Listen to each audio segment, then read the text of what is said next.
Have you ever walked into someone's house and felt, well, not just welcome, but like you've suddenly become the most important person in the world? Like, forget the queen, you're the main event. It's more than make yourself at home. In many parts of the Arab world, hospitality isn't just a nice gesture, it's an art form, it's a code of honor. You show up for a quick coffee, and suddenly there's a feast for a small army. If you love exploring cultures, do us a favor. Hit subscribe, share, like. Now let's get into it. The moment you arrive, you are greeted with a level of enthusiasm that can feel like you've just returned from a heroic quest. Phrases like, Ahlan wa sahlan, which translates to welcome, but more deeply means, you've come to your people and your place. The warmth is palpable, it's in the wide smiles, the direct eye contact, the hand placed over the heart. They will often inquire about your journey, your health, your family's health, all before you've even fully crossed the threshold. It's a way of saying, your well-being matters to us, starting right now. Once you've navigated the incredibly warm welcome, the next phase begins almost immediately, the offering. And when I say offering, I don't mean a casual, can I get you a glass of water? No. This is generosity on a completely different level. Before you've even found a comfortable place to sit, you'll be offered something to eat or drink. You might have just stopped by for a 5-minute chat, and your host will disappear into the kitchen, emerge with a tray laden with fruits, nuts, sweets, pastries. This isn't the main meal, it's the opening act.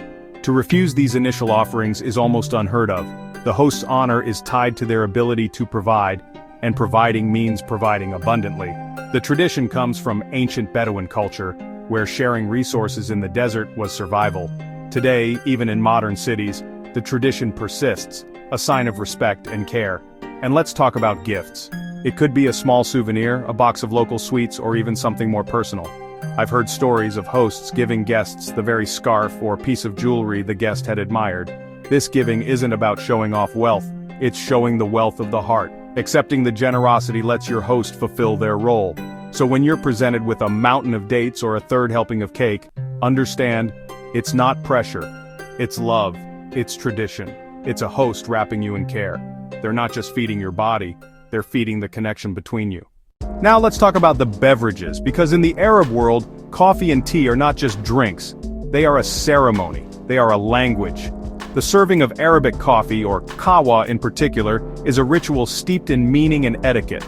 The ritual begins with the preparation. Often the beans are roasted and ground in front of the guest, the rhythmic sound of the pestle and the mortar acting as a percussive welcome. The host, or a person specifically designated for the task, will then serve the coffee. They will hold the coffee pot, the dala, in their left hand, and serve the cups with their right. You, as the guest, must also accept the cup with your right hand, as the left hand is traditionally considered unclean. You'll only be poured a small amount, maybe a quarter of the cup.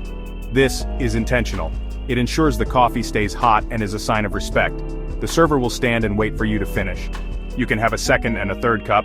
The first is for the guest, the second for the mood, and the third for the sword, as the saying goes.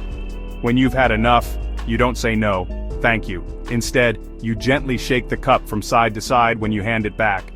This is the non-verbal signal that you are satisfied. Without this little jiggle, your host will continue to pour coffee for you all day. It's a silent, graceful communication that everyone understands. It's a dance of hospitality where you and your host are perfectly in sync, all communicated through a tiny cup. Alright, let's talk about something that happens before you even get to the coffee or the food. It's a simple act, but it's loaded with meaning. Taking off your shoes. In many Arab homes, it's customary to remove your shoes before entering. This isn't just about keeping the carpets clean, it's a profound sign of respect. The home is considered a private, almost sacred space. This practice has practical and religious roots. Cleanliness is an important aspect of Islam.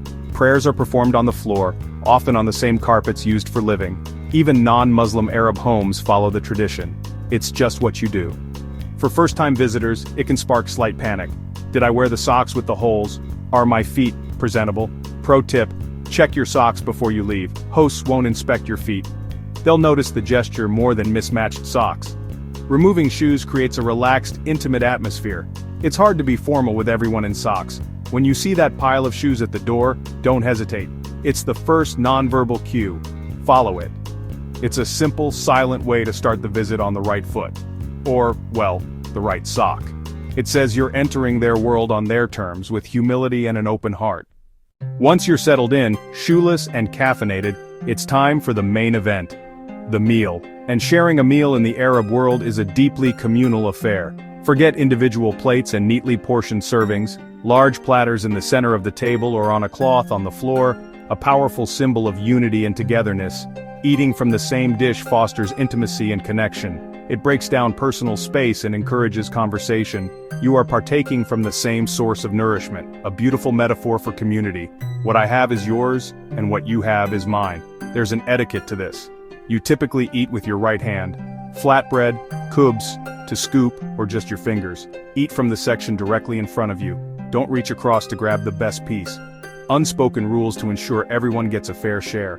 The host plays a crucial role. They'll encourage you. Cool, cool, eat, eat. They place the best pieces onto your section or plate, a huge sign of honor, giving you their best, prioritizing your satisfaction. It can feel intimidating at first, but it becomes warm and bonding. You're more aware of the people around you. You might pass a bowl or someone points out a delicious dip to try. A simple meal becomes a dynamic, interactive event. Food is a vehicle for connection. Every shared scoop of hummus, every piece of bread torn from the same loaf strengthens the bond between guest and host. A delicious, messy, profoundly human experience. The joy is the people you share it with. In the ecosystem of an Arab home, the guest occupies the absolute highest position on the food chain. You are not just a visitor, an honored dignitary, a VIP, a temporary king or queen of the household. The level of respect afforded to a guest is something that can be truly astonishing. The entire family's focus shifts to ensuring your comfort, your happiness, and your every need is met, often before you even realize you have a need. This concept is deeply ingrained in the culture and is often referred to as karam, which encompasses generosity, nobility, and honor. A host's honor is directly linked to how well they treat their guest. Therefore, going above and beyond is not just polite, it's a duty. This means you will always be given the best seat in the house, the most comfortable cushion, the first serving of food, and the choicest cuts of meat. Your comfort is the primary concern. You'll notice that the host rarely sits and relaxes while you are there. They will be up and about, fetching drinks, bringing more food, and generally orchestrating the visit to ensure everything is perfect for you. They might try to downplay their efforts, but their actions speak volumes. This respect extends to conversation as well. Your opinions will be listened to intently. You will be asked about your life, your family, your work. In a world where everyone is distracted by their phones, this focused, genuine interest is a powerful gift. This tradition of honoring the guest has ancient roots, tied to the sacred duty to protect anyone who comes under your roof. Your presence is seen as a blessing to the home, and the family's treatment of you is a reflection of their own honor and character. Your job is not to feel guilty, but to graciously accept this honor and enjoy the rare and beautiful experience of being treated like royalty. Now we need to talk about one of the most confusing, sometimes comical aspects of Arab hospitality: the art of polite refusal. Imagine being offered your fifth piece of cake. You're full to bursting. You instinctively say, "No thank you, I couldn't possibly." In many cultures, that's the end. Here, your no isn't heard as a final no. It's the opening move in a polite negotiation. This is a cultural dance. Guests are expected to refuse offers of food, drink, gifts. Why? Because it's a show of humility. It says, "You've already done so much, I don't want to be a burden." The host is expected to insist. Their insistence says, "You are not a burden, it's my honor." This goes back and forth. Rule of 3 is a good guideline. Offer, refuse. Insist, refuse again, less firmly. Third insist, graciously accept. Humility met generosity. Win-win. Applies to compliments too. Admire a vase? Host might offer it as a gift. First reaction? Refuse profusely. Understanding this dance helps you navigate social situations gracefully. It's not dishonest. It's mutual respect. Guest avoids greed. Host avoids stinginess. The ritual lets both be their most polite selves. Remember to play your part. A little no thank you gets you to yes please. Beyond the food, the coffee, the customs, there lies the true heart of Arab hospitality: conversation and storytelling. A visit isn't just about feeding the body, it's about feeding the soul and the mind. Conversation isn't small talk, it's the main event. It's how connections are built, how wisdom is shared, and how entertainment is provided. Guests are expected to share stories about your life, your home, your travels, your family. Hosts listen with genuine curiosity. They want to learn about your world. This isn't interrogation, it's cultural exchange. Your stories are a gift, a window into a different life. In return, they'll share their own stories, jokes, anecdotes. Storytelling is a revered art. Many are natural raconteurs who weave tales that are funny, tragic, deeply profound. They might tell a local folktale, a funny family story, or a piece of local history. This is how culture stays alive. Not just through books, but through sharing stories around a pot of tea.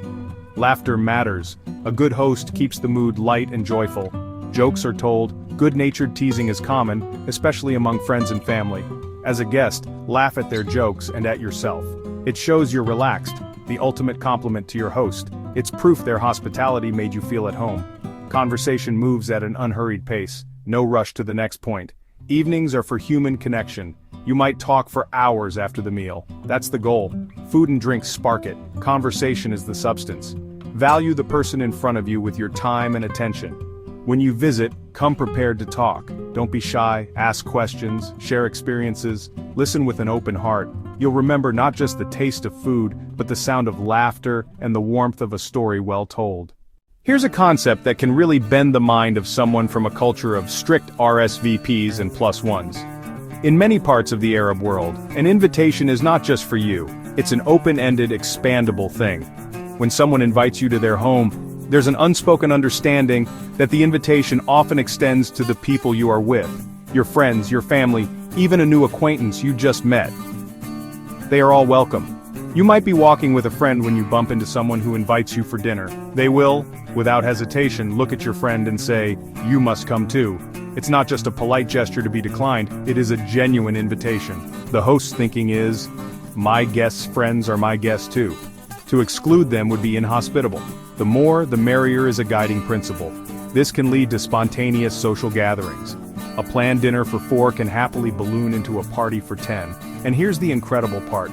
The host never looks flustered or put out. They simply add more water to the stew. They put another platter on the table. They welcome the unexpected guests with the same warmth as the original one. It's a testament to flexibility and generosity. This philosophy stems from the belief that hospitality creates community. A home should be a place of gathering, a hub of social connection. By extending the invitation, the host expands the circle of friendship and community. They are honored their home can host that connection. It's a beautiful, fluid approach that prioritizes people over plans. We've journeyed through the welcomes, the coffee, the conversations, and now we arrive at the end of the visit. But it's not over until the host says it's over. One final mission. Make sure you do not leave hungry. This is non-negotiable.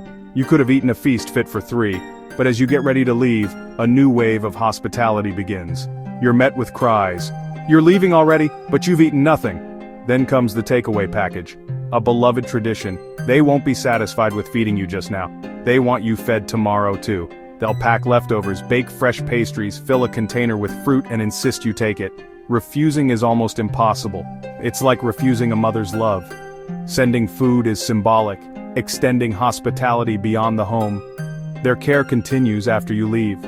Guests sometimes decline, citing flights or no storage. The host has a solution. They'll wrap it carefully, say it's perfect for the airport. Their determination is a force of nature born of profound care. When handed a heavy bag, accept it with a smile and a thank you. You've completed the guest's journey. You were welcomed, fed, entertained, and sent off with provisions. You experienced a masterclass in human connection. The goal, never, ever leave hungry. So there you have it, a whirlwind tour of some of the most beautiful and generous hospitality traditions on the planet. Being a guest in an Arab home is an immersive experience. It's a hospitality hangover in the best possible way. You leave feeling full, not just of incredible food, warmth, connection, a renewed faith in human kindness. It's a powerful reminder that in a world that can often feel divided and rushed, the simple act of welcoming a stranger into your home is a radical act of love. These traditions are more than just quaint customs, they are a living, breathing philosophy. It's a philosophy that values people over possessions, connection over convenience, community over individuality. Experiencing this kind of hospitality can change you. It leaves an imprint on your heart and makes you want to be a better, more generous person in your own life. It makes you want to open your own door a little wider. So, we'd love to hear your stories of connection and generosity from your own travels or life. What's the most memorable act of hospitality you've ever experienced? Let us know in the comments.